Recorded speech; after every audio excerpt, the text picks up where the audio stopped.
Hi everyone and welcome to the latest episode of Just Good Games. So, after getting it for Christmas, finishing it the other week, and on course for the Platinum Trophy, I have finally been able to do a review on Star Wars Jedi Fallen Order. Was it the Star Wars game we've been looking for, or was it just another waste of the license by EA? You probably already know the answer to this question, as it's been out for a few months, but you haven't heard it from me yet, so let's crack on.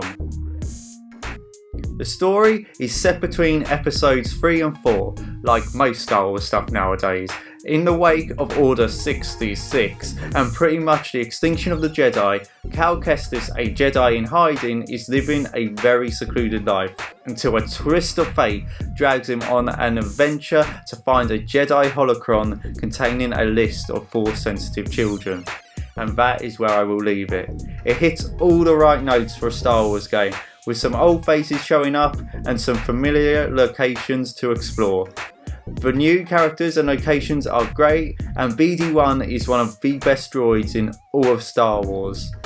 The big bad, which is the second sister Inquisitor, also lives up to the lofty expectations that villains have in the Star Wars universe. It hits all of its emotional and story beats well, and will go down as one of the best Star Wars video game stories. My favourite moment in the entire game, and this is only a tiny bit of spoiler here, is the second time you visit Kashyyyk. There's just a massive set piece which leads to an absolutely fantastic and probably the best boss battle in the game, and it just is a roller coaster ride, fantastic story.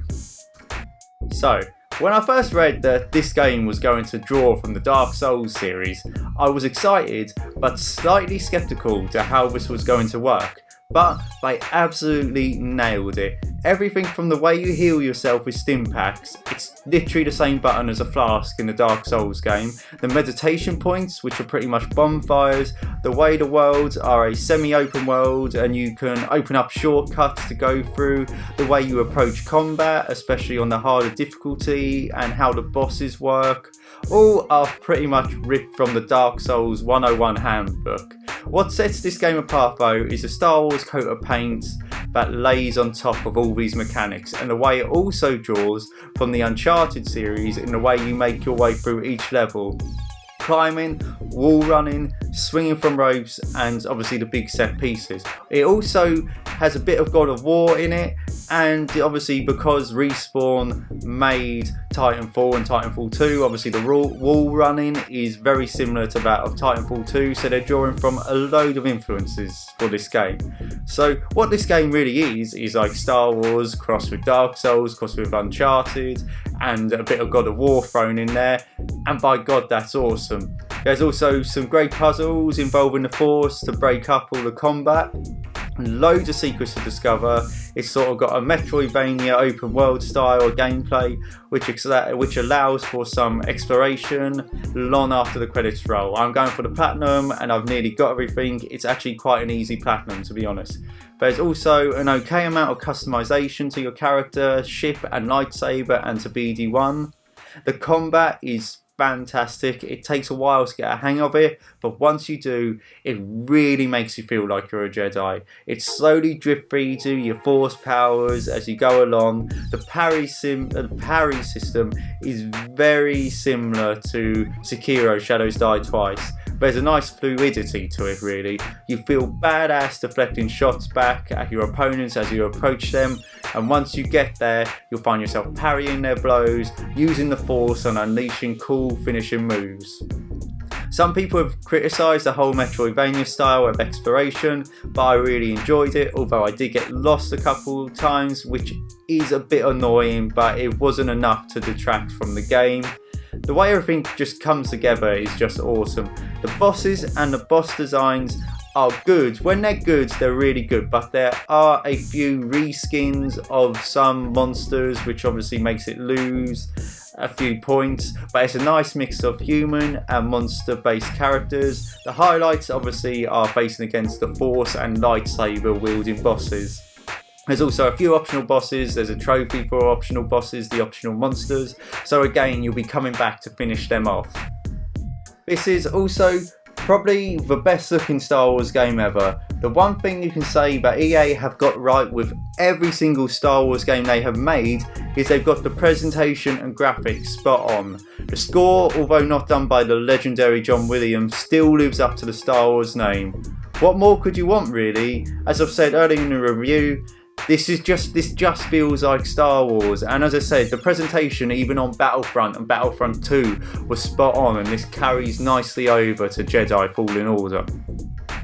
So to summarise, this is an absolutely top tier Star Wars game and a really good game in general, which is only held back by a few minor issues. For starters, I don't think it's long enough. When the end credits hit, I was a tiny bit disappointed. There's obviously some stuff to do afterwards, but I wanted it to go on for about 5 to 10 hours longer, to be honest.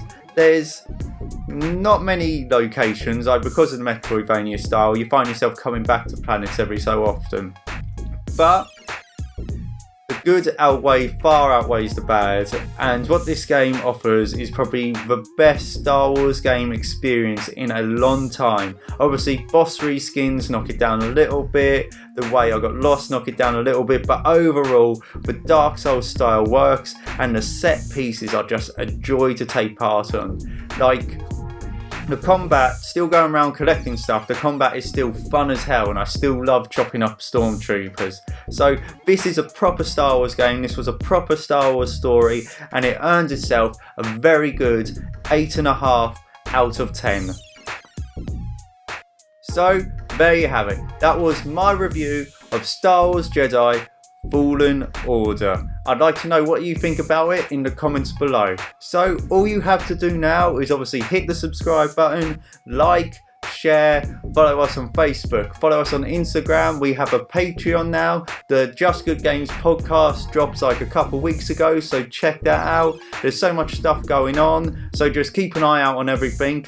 And obviously I've been working with a new microphone, some new audio software at the moment, so if it sounds a bit weird, that's just me getting used to it. So once again, thank you for watching, and you have been watching Just Good Games.